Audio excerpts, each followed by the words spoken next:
أعوذ بالله من الشيطان الرجيم.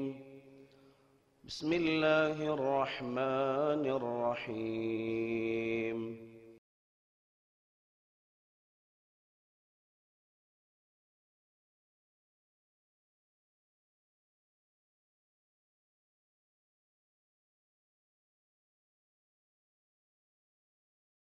السلام عليكم ورحمة الله وبركاته. الحمد لله والصلاة والسلام على رسول الله وعلى آله وصحبه أجمعين، أما بعد، وأعوذ بالله من الشيطان الرجيم. بسم الله الرحمن الرحيم. يا أيها الذين آمنوا اتقوا الله حق تقاته ولا تموتن إلا وأنتم مسلمون. رب اشرح لي صدري ويسر لي أمري واحلل عقدة من لساني يفقهوا قولي. அல்லாஹ்வுடைய பெருங்கிருபையால் இமாம் இப்னுல் ஹஜர் அல் அஸ்கலானி ரஹிமஹுல்லா அவர்களுடைய கிரந்தங்களில் ஒன்றாகிய புலூகுல் மராம் மின் அதில்லத்தில் அஹ்காம் என்கிற இந்த கிதாபுடைய ஹதீஸுகளில் 8 ஹதீஸுகளை பார்த்திருக்கிறோம். அந்த வரிசையில் இன்றைக்கு உள்ள பாடம் மனிதர்களுடைய எச்சில் பட்ட தண்ணீர், அதாவது மனிதன் குடிச்சிட்டு மிச்சம் வச்சிருக்கிற தண்ணீர் சுத்தமா அசுத்தமா, அதே போன்று மிருகங்கள் வாய் விட்டால் அந்த தண்ணீர் அதை பொது செய்வதற்கு பயன்படுத்தலாமா என்கிற தலைப்பை நாம் பார்த்து கொண்டிருக்கிறோம். நாயுடைய வாய் போடப்பட்ட பாத்திரங்களில் உண்டான தண்ணீர், அந்த பாத்திரமும் நஜஸ் என்பதை நாம் ஏற்கனவே பார்த்துருக்கிறோம். அபூ ஹுரைரா ரலியல்லாஹு அன்ஹு அவங்க அறிவிக்கக்கூடிய செய்தி இமாம் முஸ்லிம் ரஹ்மத்துல்லாஹி அலைஹி தங்களுடைய கிரந்தத்தில் பதிவு செஞ்சுருக்கிறாங்க. இமாம் இப்னு ஹஜர் அல் அஸ்கலானி புலூகுல் மராமில் 8வது ஹதீஸாக பதிவு செய்கிறாங்க. அபூ ஹுரைரா ரலியல்லாஹு அன்ஹு அறிவிக்கக்கூடிய செய்தி, ஒரு பாத்திரத்தில் நாய் வாய் விட்டுவிட்டால் அந்த பாத்திரத்தில் இருக்கிற தண்ணீர் நஜஸ், அதை கீழே கொட்டிடணும். அந்த பாத்திரமும் நஜஸ் ஆகிவிட்டது, அதை 7 முறை கழ வேண்டும். ஊலாகுன்ன பித்துராப், இன்னொரு ரிவாயத்தில் ஒஹ்ராகுன்ன பித்துராப். முதல் தடவை கழுகும் பொழுது மணலை போட்டுக்கொள்ள வேண்டும். ஒரு தடவை மணலை வச்சு கழுவிக்கிறணும். அது முதல் தடவையிலையும் வச்சுக்கலாம், அல்லது கடைசியாக கழுவுறதுக்கு முன்னாடியும் மணலை போட்டு கழுவிக்கலாம். 2 வகையான ரிவாயத். இதை நம்ம கடந்த வாரத்தில் பார்த்துட்டோம். அப்போது மனிதர் குடிச்சிட்டு வைக்கிற தண்ணி அப்படிங்கிறத பார்க்கும்போது அது தூய்மையானது தான். யார் குடித்ததாக இருந்தாலும் சரி, முஸ்லீமாக இருந்தாலும் சரி, காஃபிராக இருந்தாலும் சரி, பெண்ணாக இருந்தாலும் சரி, ஆணாக இருந்தாலும் சரி, ஜுனுபாக இருந்தாலும் சரி, ஹைதாக இருந்தாலும் சரி, பெருந்தொடக்குள்ள ஆணாக இருந்தாலும் பெண்ணாக இருந்தாலும், ஹைதுள்ள பெண்ணு தண்ணீரை குடிச்சிட்டு மிச்சம் வச்சா அந்த தண்ணீரில் ஒது செய்யலாம். அந்த தண்ணீரை நாம் குடிக்கிறதுக்கு பயன்படுத்தி கொள்ளலாம். அதற்குண்டான ஹதீஸ் ஆயிஷா ரலியல்லாஹு அன்ஹா அறிவிக்கக்கூடிய செய்தி. ஆயிஷா நாயகி சொல்கிறாங்க, குந்து அஷ்ரபு வ அன ஹாயித், நான் ஹைதா இருக்கும் பொழுது பாத்திரத்தில் இருக்கிற தண்ணீரை குடிப்பேன். ரசூலுல்லாஹி ஸல்லல்லாஹு அலைஹி வஸல்லம் ஃபயதஉ ஃபாஹு அலா மௌதிஇ ஃபிய, நான் எங்கு வாய் வைத்து குடித்தேனோ அதே பகுதியில் ரசூலுல்லாவும் வாய் வைத்து குடிப்பார்கள். ஆனால் நான் வந்து பெருந்தொடக்காக நான் வந்து ஹைதாக இருக்கிற காலத்தில், மாதவிடாய் காலத்தில் இப்படி நடந்தது. அப்போ இதிலிருந்து சட்டம் எடுக்கிறாங்க. பெருந்தொடக்காக இருந்தாலும், முஸ்லீமாக இருந்தாலும், காஃபிராக இருந்தாலும், அவர்கள் குடித்துவிட்டு வைக்கிற தண்ணீர் நமக்கு தூய்மையானது. அடுத்து கால்நடைகள் குடிச்சிட்டு வைக்கிற தண்ணீரில் நம்ம உதவி செய்யலாமா? அது தூய்மையா தூய்மை இல்லையா? கால்நடைய இரண்டாக பிரிக்கிறாங்க. ஒன்று நமக்கு உண்ணுவதற்கு அனுமதிக்கப்பட்ட கால்நடைகள், வனவிலங்கு, அதாவது பறவைகள், அதெல்லாம் அதில் சேர்ந்துடும். அதற்கு ஒரு சட்டம். அதற்குண்டான சட்டத்தை பொறுத்தவரையில் எல்லா உலமாக்களும் அதில் ஒத்த கருத்தில் இருக்கிறாங்க. இமாம்கள்ட்ட அதில் இஹ்திலாஃப் இல்லை. எதில்? நாம் அறுத்து பழுகிட்டு சாப்பிடுவதற்கு அனுமதிக்கப்படுகிற மிருகங்களாக இருந்தாலும் சரி, பறவைகளாக இருந்தாலும் சரி, அவைகள் வாயு விட்ட எஞ்சி இருக்கிற தண்ணீரை பயன்படுத்துவது அது தூய்மையானது, அது பயன்படுத்துவது அனுமதிக்கப்பட்டிருக்கிறது என்ற கருத்தில் அனைத்து அறிஞர்களும் இத்திஃபாக்கன், அதில் கருத்து வேறுபாடு இல்லை. அப்போ எதில் கருத்து வேறுபாடு வருகிறது என்றால், அறுத்து பழி, அதாவது சாப்பிடுவதற்கு அனுமதிக்கப்படாத கால்நடைகளை பொறுத்தவரையில் அவைகளில் எஞ்சி குடிச்சிட்டு மிச்சம் வைக்கிற தண்ணியை நாம் பயன்படுத்தலாமா கூடாதா ஒரு சின்ன கருத்து வேறுபாடு இருக்கிறது. ஆனால் அதில் விதிவிலக்காக அறுத்து சாப்பிடுவதற்கு அனுமதிக்கப்படாத சில மிருகங்கள் வாய் வைத்த எஞ்சியிருக்கிற தண்ணீரை பயன்படுத்துவது நமக்கு அனுமதிக்கப்பட்டிருக்கிறது. அதில் மாற்றம் வராத நிலையில் அதை பயன்படுத்தி கொள்ளலாம். அதே போன்று இதுக்கெல்லாம் நம்ம ஆதாரம் பார்ப்போம் இன்ஷா அல்லாஹ். அதே போன்று தண்ணீர் பயன்படுத்துகிற, அதாவது இதுக்கு என்ன ஆதாரம் அப்படின்னு சொன்னால், இப்னு மாஜால வரக்கூடிய ஒரு செய்தி. உபைதுல்லாஹ் இப்னு அப்துல்லாஹ் இப்னு உமர் ஹத்தாப் ரலியல்லாஹு அன்ஹு. உபைதுல்லான்னு சொல்லக்கூடியவங்க யார் என்றால் உமர் ஹத்தாப் ரலியல்லாஹு அன்ஹு அவர்களுடைய பேரன். இப்னு உமர், அப்துல்லாஹ் இப்னு உமருடைய மகன். அவங்க சொல்கிறாங்க, எங்கள் வாப்பாட்ட கேட்டேங்கிறாங்க. உபைதுல்லாட வாப்பா யார்? உபைதுல்லாட வாப்பா யார்? அப்துல்லாட வாப்பா உமர் ஹத்தாப் ரலியல்லாஹு அன்ஹு. அப்போ உபைதுல்லா சொல்கிறாங்க, எங்கள் வாப்பா கிட்ட நான் கேட்டிருக்கிறேன். எங்களோட வாப்பான்னு சொன்னால் அப்துல்லாஹ் இப்னு உமர்கிட்ட கேட்டிருக்கிறேன். அவங்க சொன்னாங்க ரசூலுல்லாஹ் கிட்ட கேட்டதாக. ரசூலுல்லாஹ்ட்ட கேட்கப்பட்டது ஒரு தண்ணீரை பற்றி கேட்கப்பட்டது. அந்த தண்ணீர் யக்கூனு பில் ஃபலாத். ஃபலாத் என்று சொன்னால் வனாந்தரத்தில் இருக்கிற ஒரு குட்டை. வனாந்தரம்னா புரியுதா? வனாந்தரம் ஃபலாத், காடு. வனாந்தரம் சொல்லுவாங்களே, காடுகள் இருக்கிற பகுதிகளில் தண்ணி கெட்டி கிடக்குது. அதுக்கு அரபியில் ஃபலாத்ஸ்ன்னு சொல்லுவாங்க. அப்போது அந்த மாதிரி காட்டில் இருக்கக்கூடிய ஒரு குட்டை, தண்ணீர் கெட்டி கிடக்கிற ஒரு பகுதியில், அங்கு வனவிலங்குகளும் கால்நடைகளும் தண்ணீர் அருந்திட்டு குளிச்சுட்டு, யானை மற்ற மிருகங்கள் வந்து தண்ணி குடிக்குது, சிங்கம் வரைக்கும் வந்து குடிச்சிட்டு அதில் மூழ்கிட்டு போகுது. கேள்வி என்னடா, ரசூலுல்லாஹ்ட்ட கேட்கப்படுது, அந்த தண்ணீரில் நாங்கள் ஒது செய்யலாமா? அப்போ ரசூலுல்லாஹ் ஸல்லல்லாஹு அலைஹி வஸல்லம் என்ன கேட்கல, நம்ம அறுத்து சாப்பிடுவதற்கு அனுமதிக்கப்பட்ட கால்நடைகள் மட்டுமா அதில் குடிக்குது குளிக்குதுன்னு கேட்டாங்களா? ஒன்றும் கேட்கல.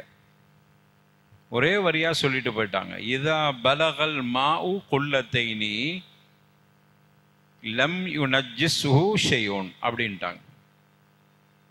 அந்த தண்ணீர் குல்லத்தைனி அளவுக்கு இருக்குமானால் அந்த தண்ணீரை பயன்படுத்துவது தப்பு இல்லை, நஜஸ் இல்லை அப்படின்ட்டாங்க. இதுல என்ன சட்டம் எடுக்கிறாங்க? சாப்பிடுவதற்கு அனுமதிக்கப்பட்ட கால்நடைகள் தண்ணீரை குடிச்சிட்டு, நம்ம ஒதிசியத்துக்கு வச்சுக்கிற தண்ணீரில், அப்போ நம்ம வீட்டில் ஆடு வளர்க்குறோம், தண்ணி வச்சுருக்கிறோம், ஒதிசியத்துக்கு தண்ணியை வாளியில் எடுத்து வச்சுருக்கோம், வாய் வச்சு குடிச்சிட்டு போயிடுச்சு. வாளியில் உள்ள தண்ணியை குடிப்போம், அதில் உதவி செய்யலாமா? அதில் எந்த கருத்து வேறுபாடும் இல்லை. எல்லாரும் சொல்கிறாது நம்ம சாப்பிட்றது தானே, ஆடை அறுத்து சாப்பிட்றதுன்னு செய்வோம். அப்போ அந்த மாதிரியான விஷயங்கள், மிருகங்கள் தண்ணீரை குடிச்சிட்டு போனால் அந்த தண்ணி சுத்தம், அதில் கருத்து வேறுபாடு இல்லை. இங்கே என்னன்னா, நம்ம அறுத்து சாப்பிடுவதற்கு அனுமதிக்கப்படாத கால்நடைகள் இருக்குது. அதை சில அறிஞர்கள் இல்லை, அந்த மாதிரியான கால்நடைகள் வாய் வச்சாலும் கூடாது அப்படிங்கிறாங்க. கூடாதுன்னு எந்த விஷயத்தில் ரசூலுல்லாஹ் சொல்லியிருக்காங்க அது மட்டும்தான். நாய்க்கு ரசூலுல்லாஹ் சொல்லிட்டாங்க, ஏற்கனவே சொல்லிட்டாங்க, நாய் வாய் வச்சா அப்போ நஜஸ்ன்னு தெரிஞ்சு போச்சு. ஹின்சீருக்கு சொல்லப்பட்டிருக்கு, பன்றிக்கு ஏற்கனவே சொல்லப்பட்டிருக்கு, குரான்லேயே வந்துருச்சு. அதனுடைய இறைச்சி அது மொத்தத்தில் ரிஜிஸ்ன்ட்டான்ல, அது என்னது ரிஜிஸ், நஜஸ் அப்படின்ட்டான். அப்போ அது தெரிஞ்சு போச்சு. ஆனால் மற்றவைகள், அதனால் இந்த கருத்து வேறுபாடு இருக்குது, சாப்பிட அதை ஒதுசியத்துக்கு பயன்படுத்தக்கூடாது அப்படின்னு சொல்கிற அறிஞர்களுக்கு இதுதான் பதிலாக கூட ரசூலுல்லாஹ் தெளிவாக சொல்லியிருக்கிறாங்க. ஒரு வனாந்தரத்தில் காட்டில் இருக்கக்கூடிய ஒரு தண்ணி கெட்டி கிடக்கிற இடத்துல அதில் மிருகங்கள் வந்து குளிச்சுட்டு போகுது, அதை குடிச்சிட்டு போகுது, குடிக்கிறது விட்டுருங்க, குளிக்கவே செய்த அதில் உதவி செய்யலாம்னு கேட்டால் ரசூலுல்லாஹ் அளவுகோல் சொல்லிட்டாங்க. என்ன அளவுகோல்? தண்ணி வந்து குள்ளத்தை நீங்கள் பார்க்குறீங்க, குள்ளத்தைன்னா அளந்துக்கிட்டு இருக்க முடியாது, நமக்கு பார்க்கும்போது தெரியுது, நம்ம கண்ணாலே அளந்தாடலாம் இது குள்ளத்தைனியா குள்ளத்தைனி இல்லையான்னு. ஓரளவு பார்க்குறோம், நிறைய தான் இருக்குது. நிறையன்னு நமக்கு நப்சுக்கு பட்டுச்சா அது போதுமானது. அப்போ நிறைய தான் இருக்குது, பிரச்சனை இல்லை. ஆனால் ஒரு நிபந்தனை, மாற்றம் இல்லாமல் இருக்கணும். தண்ணீர் குள்ளத்தைனி அளவும் இருக்கிறது, மாற்றமும் ஏற்படையில். அது குடிச்சிட்டு போனதுனால, இப்போ யானை சிங்கம் எல்லாம் குளிச்சதுனால பார்த்தா தண்ணி ஒரு மாதிரியாக இருக்குது, பார்த்தா துர்வாடையும் வருது. இப்போ உதவி செய்யலாமா? குள்ளத்தைனி இருக்குது, குள்ளத்தைனியாக இருந்தாலும் உதவி செய்யக்கூடாது, அதை தூய்மை இல்லை. அது குடிச்சிட்டு போனதுனால தூய்மை இல்லை, மாற்றமும் ஏற்பட்டுருச்சு. மாற்றத்தில் 3 மாற்றங்களில் ஏதாவது ஒன்று இருந்தாலும் கூடாது. மோந்து பார்க்குறோம், துர்வாடை இருக்குது, அது மட்டும்தான் இருக்குது, தண்ணியுடைய சுவையெல்லாம் மாறையில், இப்போ கூடுமா? கூடாது. அல்லது துர்வாடையில் நல்லா பளிச்சுன்னு இருக்குது, அப்படி நாக்கில் வச்சா ஒரு மாதிரியான அந்த சுவையில் மாற்றம் தெரியுது, தண்ணீர் சுவையே மாறி வித்தியாசமான சுவையாக இருக்குது, இப்போ கூடுமா? கூடாது. அப்போ அதில் நிறத்திலேயோ அல்லது அதனுடைய சுவையிலேயோ மாற்றம் ஏற்பட்டு விட்டால் அதை பயன்படுத்துவதற்கு கூடாது. அப்போ ரசூலுல்லாஹ் ஸல்லல்லாஹு அலைஹி வஸல்லம் அதை நமக்கு தெளிவாக சொல்லியிருக்கிறாங்க. ஆனால் பூனை வந்து அரைச்சி சாப்பிடலாமா? பூனைக்கறி சாப்பிட்டுக்கிறீங்களா? கூடுமா கூடாதா? கூடாது, தெளிவாக தெரியுது. பூனை வந்து நம்ம ஒதிசியத்துக்கு தண்ணி வச்சிருக்கிறோம், அதில் வந்து வாய் போட்டுருச்சு, எப்படி கூடும்? கொஞ்சம் தண்ணி, குள்ளத்தைன்னு இல்லை.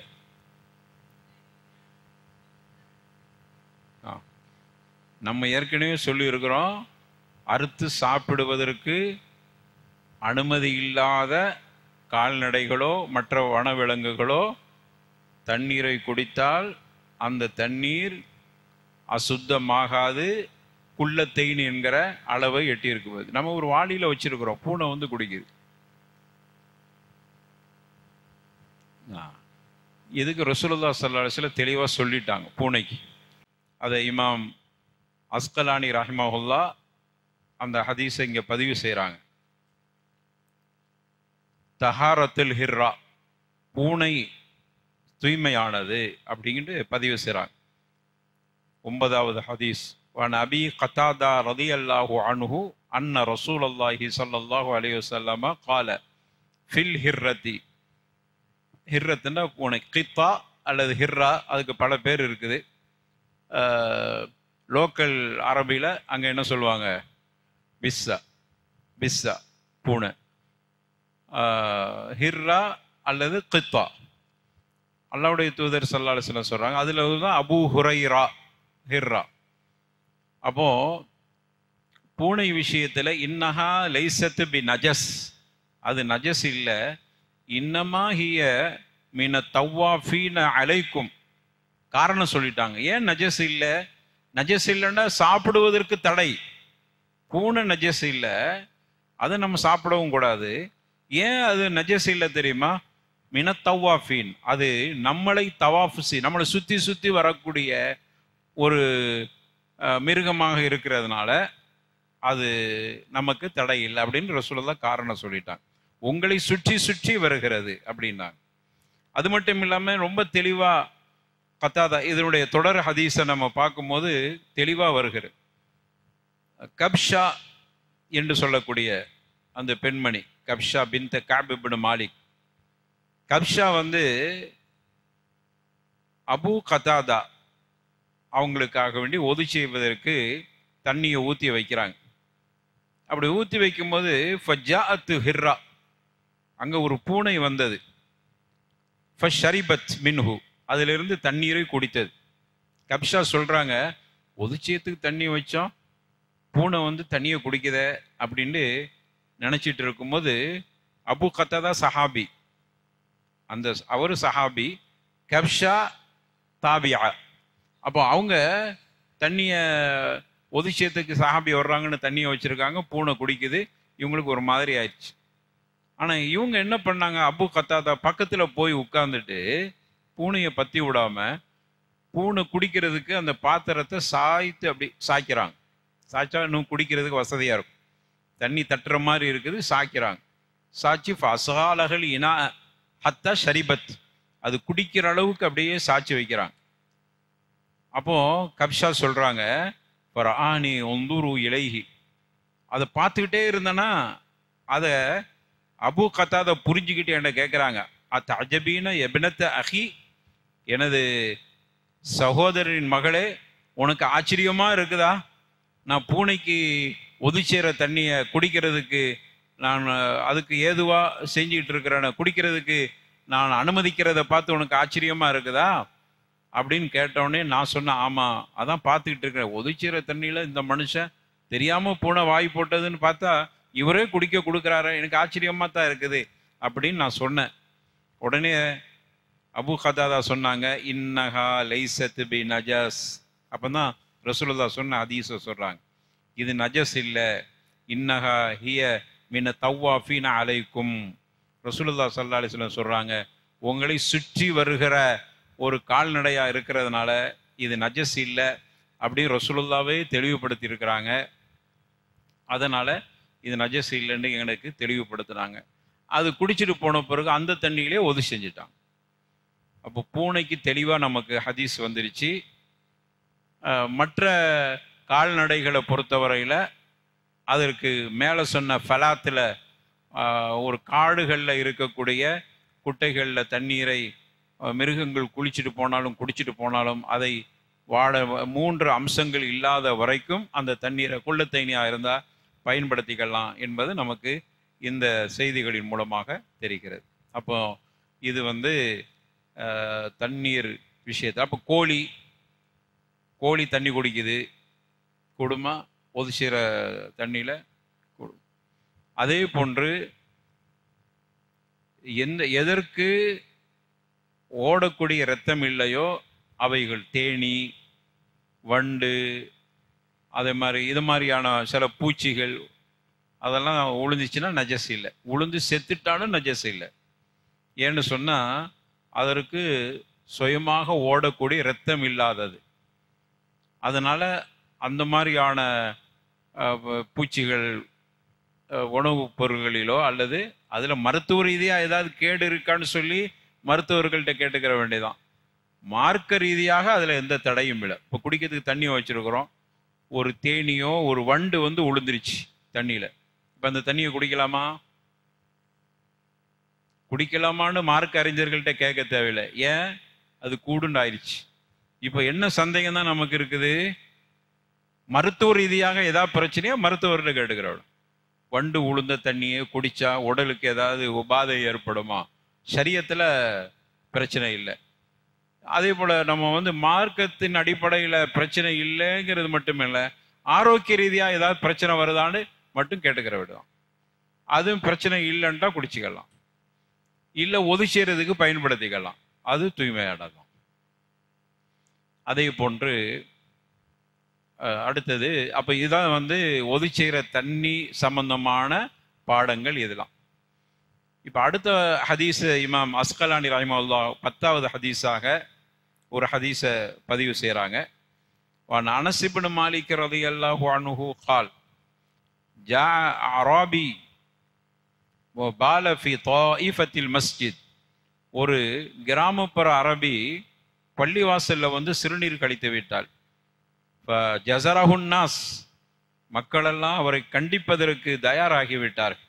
இப்போ நகாஹும் நபி ஸல்லல்லாஹு அலைஹி வஸல்லம், ரசூலுல்லாஹ் ஸல்லல்லாஹு அலைஹி வஸல்லம் சஹாபாக்களை அவரை ஒன்றும் செய்யாதீங்க, தண்டிக்காதீங்க என்று தடுத்தார். ஃபலம்மா கதா பௌலஹு, அவர் சிறுநீரை முழுமையாக கழித்து முடிஞ்ச பிறகு அமர நபி ஸல்லல்லாஹு அலைஹி வஸல்லம் பி தனூபி மின் மா, கொஞ்சம் தண்ணீர் அள்ளிட்டு வாங்க வாளியிலேருந்து ஒரு ஆள்கிட்ட அனுப்புனாங்க. அவர் தண்ணீரை எடுத்துட்டு வந்தாங்க. உரிகா அலைஹி, அதில் தண்ணியை ஊற்றுங்க அப்படின்னாங்க. இது ஒரு கிராமப்புற அரபி வந்து சிறுநீர் கழித்தார். அது நம்ம அடிக்கடி கேட்ட செய்தி தான். இதில் நமக்கு ஃபிக்ஹ் ரீதியான சட்டம் வேணும். இதில் பல வகையான சட்டம் எடுக்கிறான். ஒரு இஸ்லாம் அல்லாதவர்கிட்ட எப்படி நடக்கணும், ஒரு இந்த மாதிரியான தவறுகள் நடந்துட்டா எப்படி கண்டிக்கிறணும், மனிதாபிமானம், அப்புறம் இந்த மாதிரியான அம்சங்களை உள்ளடக்கிய ஹதீஸ். அந்த பார்வையில் மட்டும் நம்ம இவ்வளோ நாள் பார்த்துட்டு வந்திருப்போம். இப்போ ஃபிக்ஹ் ரீதியாக இதில் இமாம் அஸ்கலானி நமக்கு சில சட்டங்களை சொல்கிறாங்க. ஒரு இடத்தில் சிறுநீர் இப்போ பள்ளிவாசலில் கழிக்கப்பட்டுச்சுன்னா, அல்லது வீட்டில் நம்ம நம்ம பயன்படுத்தக்கூடிய இடங்கள், இது பள்ளிவாசலுக்கு மட்டும் இந்த சட்டம் இல்லை. புள்ள மூத்திரம் வெஞ்சிருச்சு வீட்டில், அப்போ என்ன செஞ்சுக்கிறது? தண்ணீரை ஊற்றி அதை கழுவி விட்டுறது. சிறு பிள்ளையாக இருந்தால் இதுலேருந்து நிறைய சட்டங்கள் எடுக்கிறாங்க. சிறு பிள்ளையாக இருந்தால் என்ன செய்வது? அதுக்கு முன்னாடி இந்த ஆராபி அப்படின்னா யாரு? அவருக்கு பாதியா என்று சொல்லுவாங்க. ஆராபின்னா பாதியா. ஏன் அவருக்கு ஆராபின்னு பேர் வந்துச்சு? அரபிங்கிறோம், ஆராபி, ஆராப். ஓ காலத்தில் ஆராப், அல்ல குரான்ல சொல்றான்ல, அல்ல அராப் அஷத்து நிஃபாக்கா, அல்ல அராப் அஷத்து குஃப்ரன் ஒ நிஃபாக்கா அப்படிங்கிறான்ல. ஆராபுகள் வந்து குஃபுர்லையும் நிஃபாக்குலையும் ரொம்ப கடுமையா இருப்பாங்களாம். அல்லாவுடைய தூதருக்கு அல்லாஹ் சொல்லி கொடுக்குறான். ஆராபுகள்னா அரபிகள் பண்புன்னு நினைச்சிடக்கூடாது. கிராமப்புற அரபுகள், அந்த கிராமப்புற அரபுகள் இருக்கிறாங்களே, நிஃபாக் நயவஞ்சகத்தனத்திலும் சரி, அதே போன்று குஃபுரியத்திலும் சரி, இறை மறுப்பிலும் சரி ரொம்ப கடுமையா இருப்பாங்க.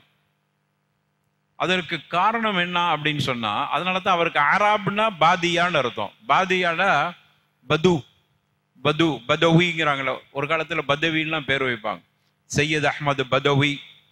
அவருக்கு ஏன் சையத் அஹ்மது பதவின்னு வந்துருச்சு? காதிரியா தரீகாவுல ஒரு சில்சிலால வரக்கூடிய பேர். லா இலாஹ இல்லல்லாஹ் யா ஷைഖி லா தன்சானி. அதே மாதிரி சையத் அஹ்மது பதவி லா தன்சானி, என்ன மறந்துடாதீங்க அப்படின்னு ஒரு அவர் மேல அந்த முஹிப்பீன்கள் பாடுவாங்க. அப்படியான ஒரு மனிதர் பதவி. அவர் எகிப்து நாட்டை சார்ந்தவர். அவர் என்னன்னா, பதவின்னு ஏன் பேர் வந்துச்சுன்னா, ஊரை விட்டு ஒதுக்கமா இருப்பாங்க. இந்த ஆராபுகள் அப்படிதான், ஊருக்குள்ளேயே வரமாட்டாங்க, மக்களை விட்டு ஒதுங்கி வாழக்கூடியவர். அதே போன்று எந்தவித அறிவும் இல்லாதவர் ஜுஹல், அவங்களுக்கு மடமை அதிகமாக இருக்கும். எந்த கற்றலும் இல்லாதவர். இதில் நமக்கு ரசூலுல்லாஹ் அழகா பாடம் சொல்லி தராங்க. அவர் பாதியான்னு பார்த்துட்டாங்க, ஒரு கிராமப்புற அரபின்னு பார்த்துட்டாங்க. அப்போ அவர் மடையர், அறிவிலி. அவர்கிட்ட எப்படி நடக்கணும், அவர்கிட்ட எப்படி பேசணும் ரசூலுல்லாஹ் ஸல்லல்லாஹு அலைஹி வஸல்லம் சொல்லி கொடுக்குறாங்க. அவரை கூப்பிட்டு நிதானமா அவரை எப்படி பேசணுமோ அப்படி பேசுறாங்க. ஏன்னா அந்த மாதிரியான மனிதர்கள் விஷயத்தில் அல்லாஹ் பெருசா குற்றம் பிடிக்க மாட்டான். ரப்பனா லா துஅஹித்னா இன் நஸீனா அவ் அக்தஅனா. அல்லாஹ்கிட்ட நம்ம துஆ செய்றோம், ரப்பனா லா துஅஹித்னா, எங்களை குற்றம் பிடித்து விடாது, இன் நஸீனா அவ் அக்தஅனா, தவறுதலாகவோ மறதியாகவோ. தவறுதலா எங்களுக்கு அறியாம, எங்களுக்கு அதை பற்றி தெரியாது, மறதியாகவோ நாங்கள் செய்த குற்றத்துக்காக வேண்டி எங்களை குற்றம் பிடித்து விடாது. அப்போ அதுக்கு ஒரு மன்னிப்பு இருக்கிறது. அப்போ அறியாதவங்களாக இருந்தால் அவர்கிட்ட எப்படி நடக்கணுங்கிறது இந்த ஹதீஸில் நமக்கு சொல்லி தர்றாங்க ரசூலுல்லாஹ் ஸல்லல்லாஹு அலைஹி.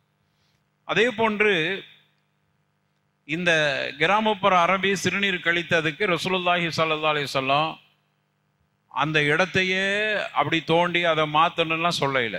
அதுக்கு மேலே தண்ணியை ஊற்றுங்க சரியாக போயிடும் அப்படின்ட்டாங்க. இதுலேருந்து நமக்கு என்ன சட்டம் வருதுன்னா, ஒரு இடத்தில் நஜஸ் பட்டு விட்டால் உடனே கழுகி விட வேண்டும். பாருங்க, ரசூலுல்லாஹ் ஸல்லல்லாஹு அலைஹி வஸல்லம் அடிக்க போகும்போது நிறுத்திட்டு சிறுநீர் கழிச்சிட்டு இருக்கும்போதே ஒரு சஹாபிகள்கிட்ட தண்ணி எடுத்துட்டு வாங்க. ஏன்னா அவர் சிறுநீர் கழித்து முடிந்தவுடன் அதை உடனே நஜஸை பார்த்தால் தூய்மை செஞ்சு விடும். வீட்லேயும் அப்படிதான், புள்ள எங்கேயாவது சிறுநீர் கழிச்சுட்டா உடனே சுத்தம் பண்ணிடும்.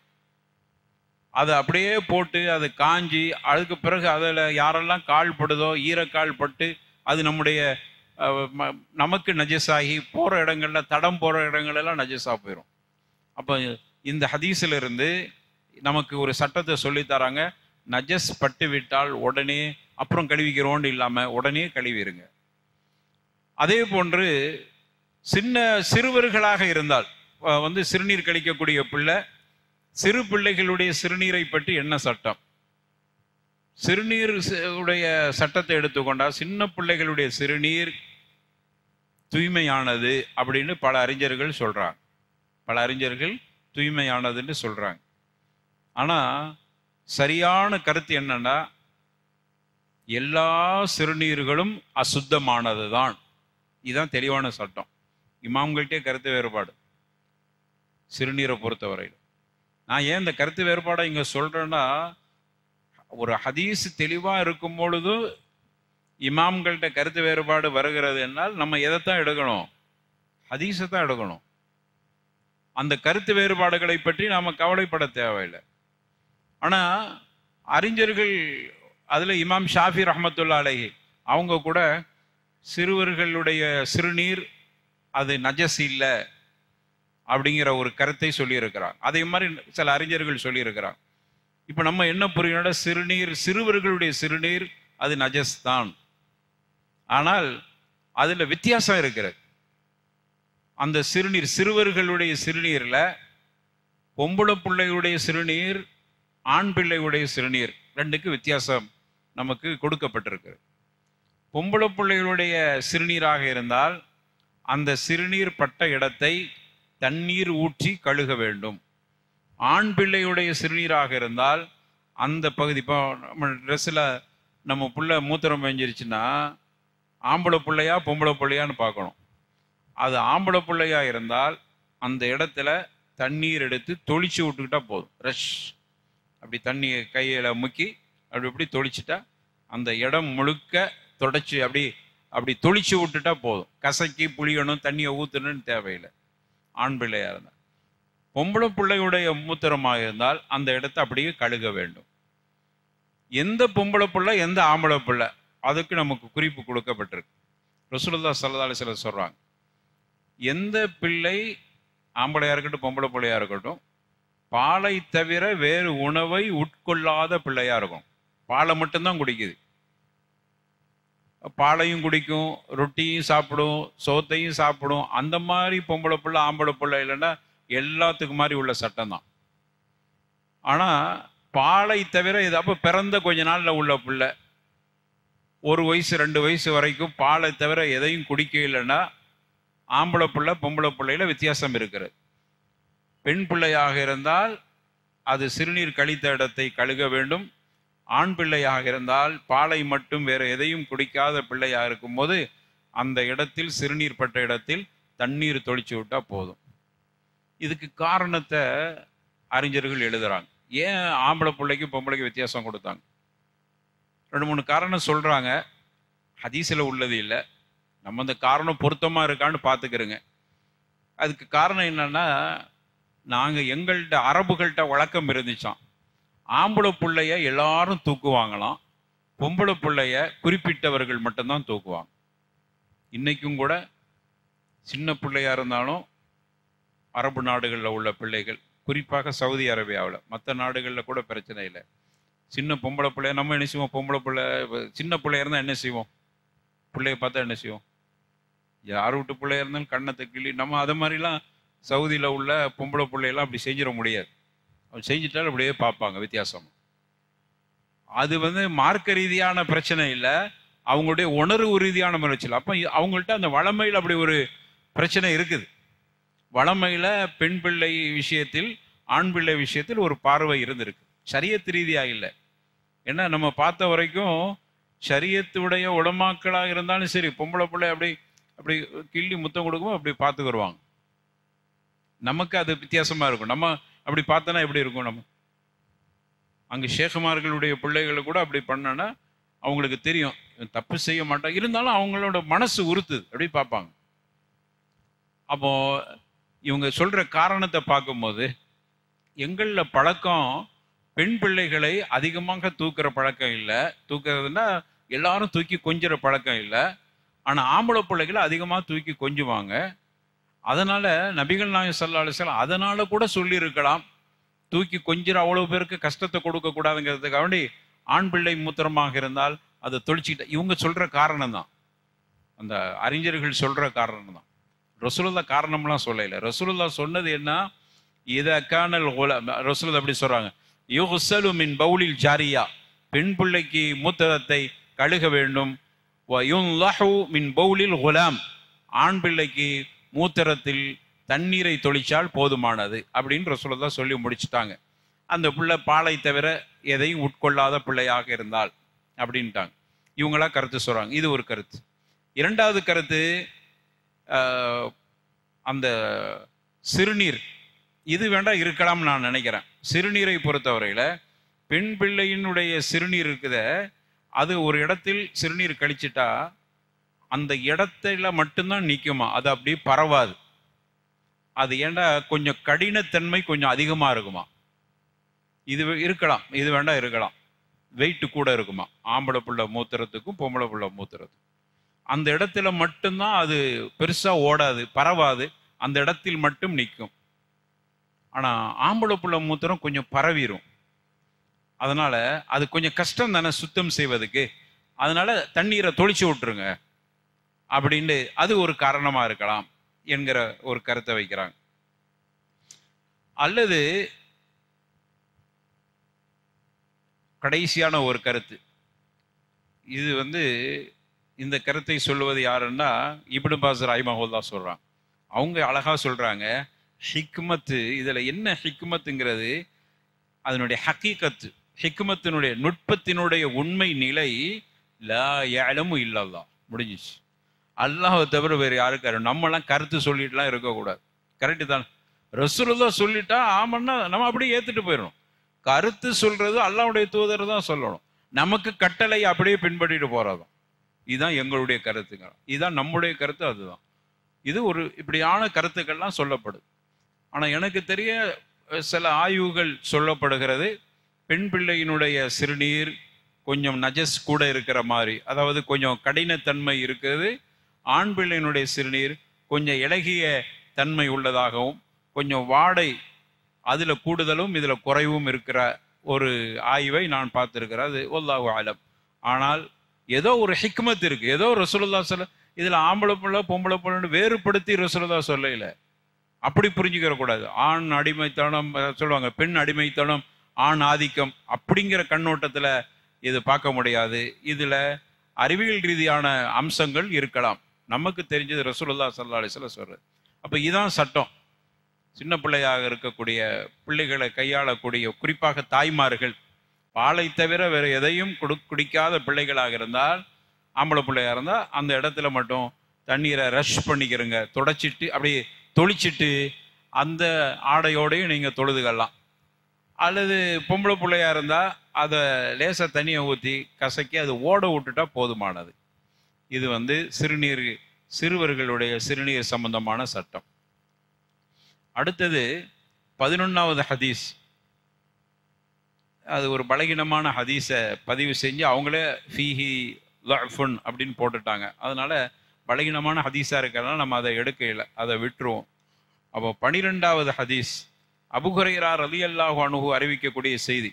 قال رسول الله صلى الله عليه وسلم إذا وقع الذباب في شراب أحدكم فليغمسه. ஒரு குடிபானத்தில் ஈ விழுந்து விட்டால், ஈ விழுந்துருச்சு, என்ன நமக்கு தெரிஞ்ச சட்டம் தான், என்ன செய்யணும்? ஆமாம், முக்கிறணும். முக்கிட்டு அதை தூக்கி வெளியே வீசிடுங்க. என்ன காரணம்? ரசூலுல்லாஹ் காரணம் சொல்லிட்டாங்க. என்ன காரணம்? فَإِنَّ فِي أَحَدِ جَنَاحَيْهِ دَاءٌ. அதில் 2 ரெக்கையில் ஒரு ரெக்கையில் அது நோய் இருக்கிறது, இன்னொரு ரெக்கையில் வஃபில் ஆஹரி ஷிஃபா, மற்றொரு ரெக்கையில் அந்த நோய்க்கு உண்டான ஷிஃபா இருக்கிறது, அதனுடைய மருத்துவம் இருக்கிறது. அதனால முக்கி போட்டிருங்க. புகாரியில் இந்த ஹதீஸ் இடம்பெற்றிருக்கிறது. புகாரியில் 3320வது ஹதீஸாக இடம்பெறுகிறது. சரி, ஆனால் அதே சமயம் வேற ஏதாவது தண்ணீரில், ஏற்கனவே தண்ணீர் விஷயத்தை நம்ம சொல்லிட்டோம். ஒரு சிலந்தி தண்ணீரில் விழுந்துருச்சு, சுத்தமாக அசுத்தமாக இதில் விழுந்துருச்சு, குடிக்கிற தண்ணியில் விழுந்துருச்சு, சுத்தமாக அசுத்தமாக? சுத்தம்.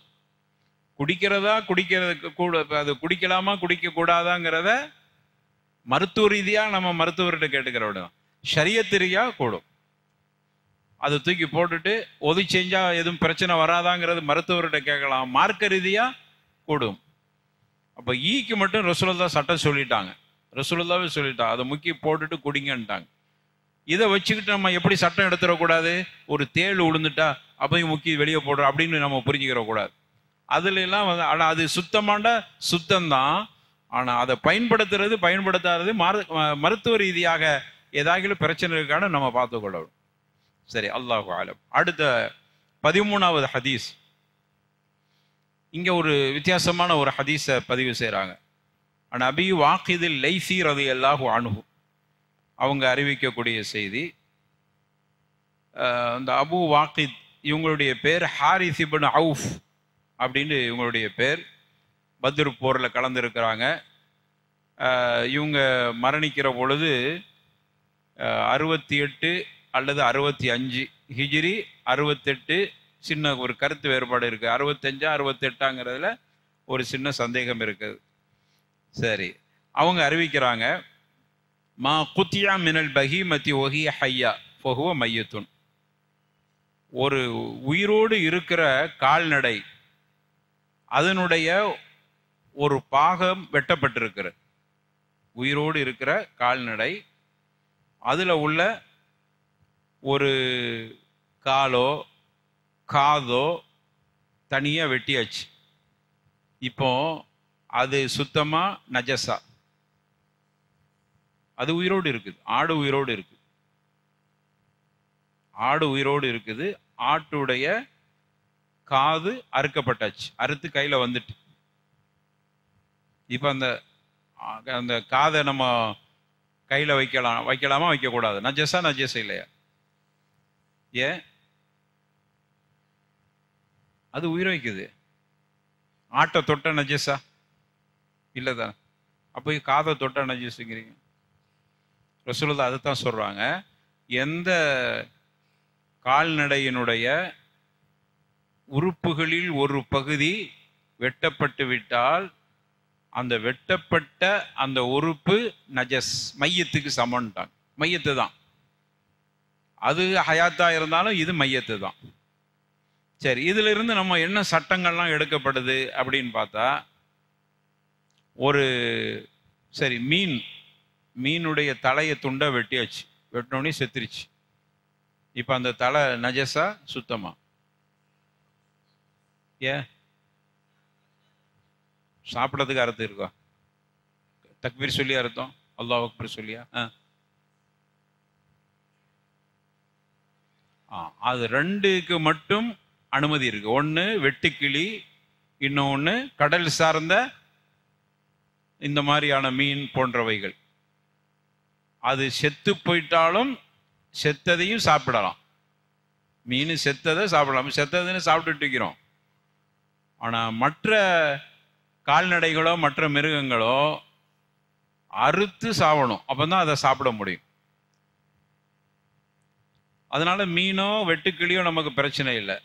நாம் எந்த பொருளை, எந்த மிருகத்தை சாப்பிடுவதற்கு அனுமதிக்கப்பட்டிருக்கிறோம், அந்த மிருகத்தினுடைய உறுப்புகள் துண்டாக்கப்பட்டு அது ஹயாத்தா இருந்தாலும் அது செத்ததுக்குண்டான சமமானது அந்த உறுப்பு.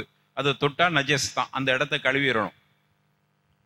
சரி, அடுத்தது மனிதன். ஒரு மனுஷனுக்கு காலை எடுத்தாச்சு. இப்ப நம்ம சொன்னோம்ல, ஹயாத்தா இருக்கிற தொட்ட நஜஸ் இல்லாத மிருகங்களா இருந்தாலும் ஹயாத்தா இருந்து அதனுடைய உறுப்புகள் துண்டாக்கப்பட்டால் அந்த துண்டாக்கப்பட்டது நஜஸ் தானே சொன்னோம். அதே மாதிரி ஒரு மனிதனுடைய காலை துண்டா எடுத்தாச்சு, அல்லது அவன் குற்றம் செஞ்சாங்கிறதுக்காக வேண்டி கையை வெட்டியாச்சு, திருட்டின கையை வெட்டியாச்சு. இப்போ அந்த கை சுத்தமா நஜஸா? நஜஸா? ஏன்? கை துண்டா எடுத்தாச்சு, அதனால நஜஸா? அப்போ மையத்து ஒரு ஆள் மூத்தா போயிட்டா அவன் நஜஸா? மோக்கெல்லாம் செய்வோமே, ஆடு செத்து போயிட்டா மோப்பமா? ஆடு செத்துட்டா நஜஸ், அறுக்காம செத்து போட்டா நஜஸ். அது நம்ம அந்த பிஸ்மில்லா சொல்லி அறுத்து செத்து போச்சுன்னா அது நஜஸ் இல்லை.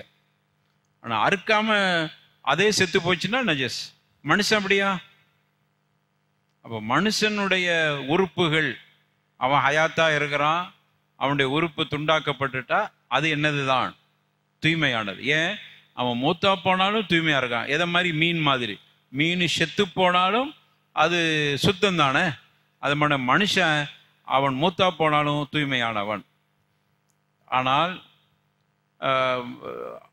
ஆடு, மாடு, ஒட்டகம் இவைகளை பொறுத்தவரையில் அதுதான் நஜஸ். அப்போ நம்ம ஒரு சட்டத்தை புரிஞ்சுக்கிறணும்.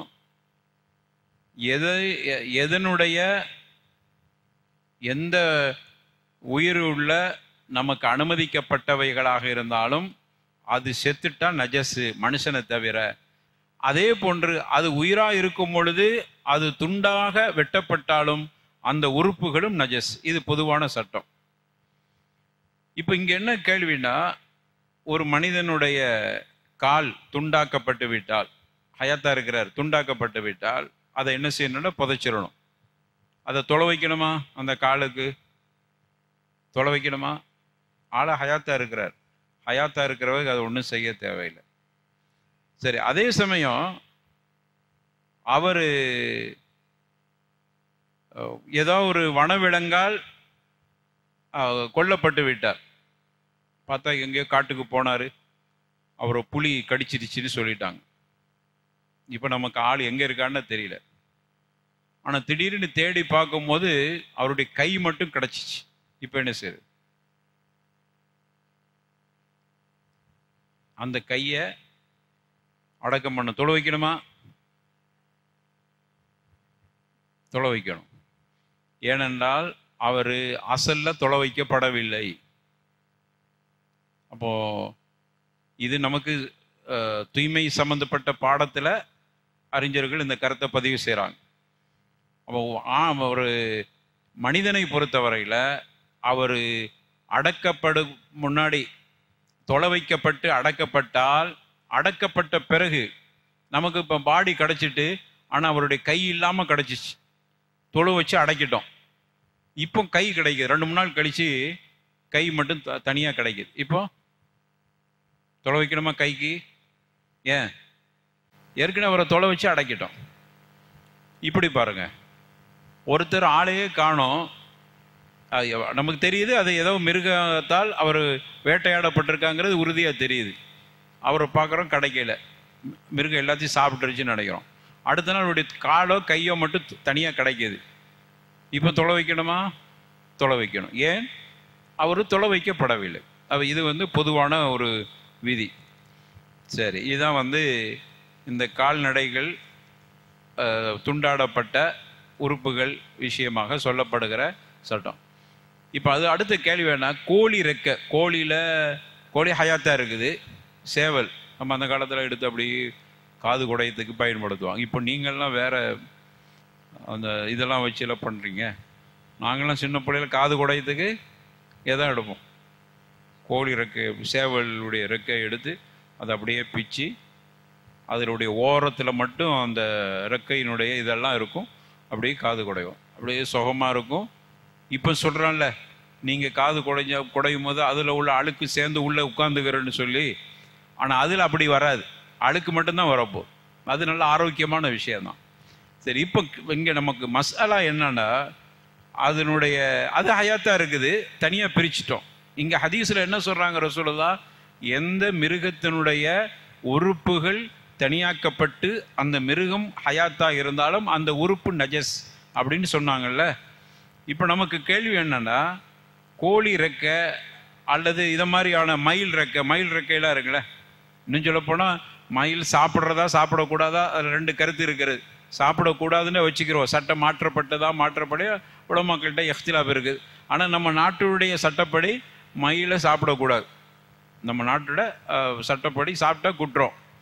சரி, இப்போ அந்த மயில் ரெக்கையை நம்ம வைக்கலாமா? நஜஸா நஜஸ் இல்லையா? ஒருத்தர் வச்சுக்கிட்டு தொழுகிறார், நஜஸ் சம்மந்த மாதிரி வருமா இல்லையா? அல்லது நம்ம மயில் செத்து கிடக்குது, அதில் உள்ள அந்த இதை எடுத்து வச்சிருக்கிறோம். இப்போ அது அந்த ரெக்கையில் உள்ளது நஜஸா நஜஸ் இல்லையா என்று சொன்னால், உலமாக்களுடைய அவ்வளவு பேருடைய கருத்து அது நஜஸ் இல்லை.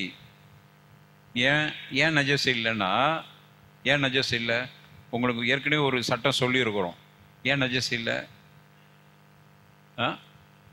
இரத்தம் இல்லை சொல்லிடுறோம்ல, ஓடக்கூடிய இரத்தம் இல்லாததெல்லாம் நஜஸ் இல்லை.